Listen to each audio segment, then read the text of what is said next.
What if your doctor was your killer? Not a stranger, not a criminal. A doctor. Someone the whole town trusted completely. He delivered babies. He held funerals. He sat beside the dying and comforted them. And then, quietly, he killed them. For 23 years, nobody suspected a thing. Not the families, not the police, nobody. His name was Dr. Harold Shipman. History remembers him as the most prolific serial killer ever caught. More than 200 victims, maybe more, all while running a small-town clinic, all while being loved by his patients. So how does a killer hide in plain sight? He picked his victims very carefully, elderly, living alone, rarely visited, people whose deaths would surprise no one. He visited their homes personally. He listened to their loneliness for hours. Some trusted him with their house keys. The whole town called him a hero. But behind that kindness was a predator. He was quietly gathering information. Who lived alone, who had money, who had family far away, who wouldn't visit. Then, when the moment was right, he struck. A lethal overdose, delivered by his own hand, the very hand meant to heal them. Because his victims were already old, no one questioned it. Doctors don't get arrested for old age deaths. He signed the death certificates himself. He even suggested cremation, so evidence would vanish forever. Year after year, the pattern repeated. And year after year, he got away with it. Until one woman noticed something strange. A rival doctor, a pattern in the numbers. Too many deaths, too many cremations. She reported it. Police investigated. And then, they found nothing. The case was closed. Shipman was free to kill again. Twice more, actually. It would take one final fatal mistake to bring him down. His last victim was Kathleen Grundy, 81 years old, a former town mayor. She died alone at home on June 24, 1998. Shipman was the last person to see her alive that day. He signed her death certificate himself. Cause of death, old age. But Kathleen's daughter, Angela, was a lawyer, and something felt wrong. A will surfaced, leaving Kathleen's entire estate to Dr. Shipman. Angela knew her mother owned 2 properties. The mysterious will only mentioned one. Whoever forged this will didn't actually know the family. Angela took her suspicions straight to the police. This time, the investigation would not be closed quietly.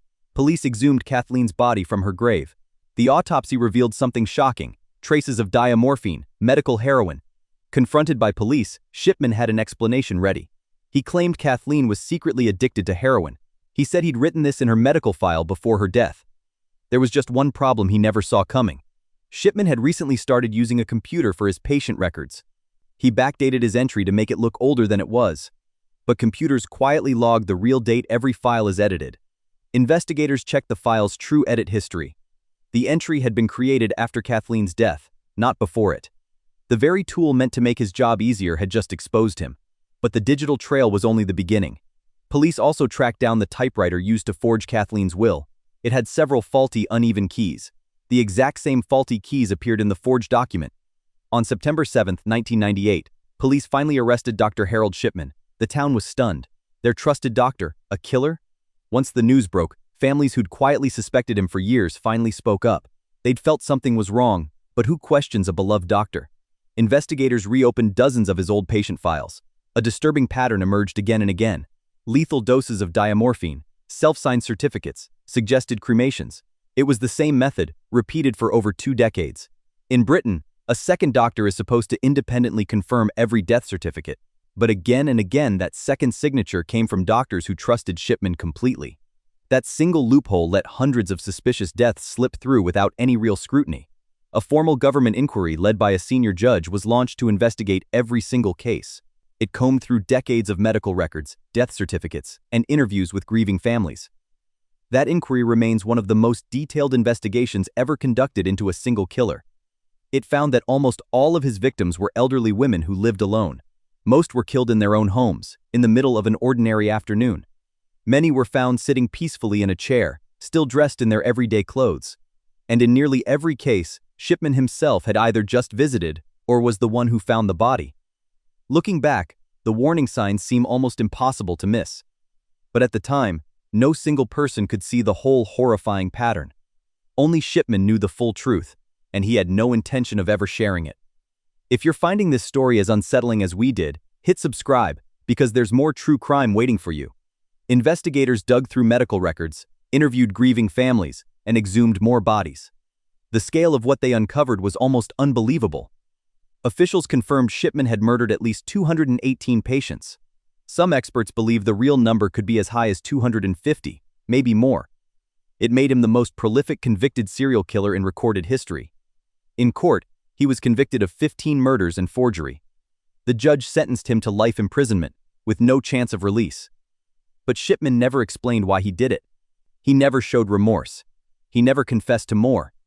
In January 2004, he was found dead in his prison cell. He had hanged himself, the day before his 58th birthday. He took whatever answers he had straight to his grave. So why would a doctor become a killer at all? Some believe it was a twisted God complex, deciding who lived and who died. Others point to his own mother's death from cancer. As a teenager, Shipman watched morphine ease her pain in her final days. Some experts think he was recreating that peaceful death, again and again on strangers.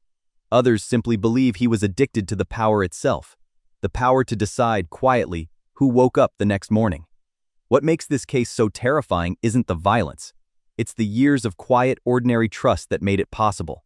No alarms, no chase, just a friendly doctor with a house key, and a whole town that never thought to ask questions. Harold Shipman practiced medicine for over 2 decades before anyone even asked a real question. 23 years of trust quietly turned into a weapon against the very people who gave it. In the end, it wasn't fingerprints or witnesses that caught him. It was a computer file and a slightly broken typewriter. 2 small, mundane details that no killer thinks to hide. If Shipman had simply left that computer alone, he might never have been caught at all. It's a chilling reminder that even the smallest mistake can unravel the biggest secret. Today, Kathleen Grundy's case is still studied by investigators around the world. It changed how doctors in Britain are monitored to this day. New rules were introduced so no single doctor could ever hold that much unchecked power again. In a strange way, his victims changed the very system that failed to protect them. But for the families left behind, no new law could undo what had already happened. Somewhere in Hyde, there are still people who once trusted him completely, people who called him the kindest doctor they had ever known. That's the part of this story that stays with you the longest. Not the number of victims, but how easily kindness was used as a weapon. So the next time someone seems too trustworthy to ever question, remember this story. Harold Shipman proved that monsters don't always look like monsters. Sometimes they wear a white coat and carry a stethoscope. If this story kept you hooked, that's exactly why we make these videos. We dig deep into true crime cases most people have never even heard of. So if you want more stories like this one, subscribe to this channel right now. Turn on notifications too, so you never miss the next case we cover. Drop a comment and tell us, did this twist shock you as much as it shocked us? Which part of Shipman's story disturbed you the most? We read every single comment, and we genuinely love hearing your theories. Share this video with someone who loves a good true crime mystery. Every share helps this channel grow and helps us make more videos just like this one. Thank you so much for watching all the way to the end. We'll be back very soon with another true crime story you won't forget. Until then, stay curious, stay safe, and we'll see you in the next video.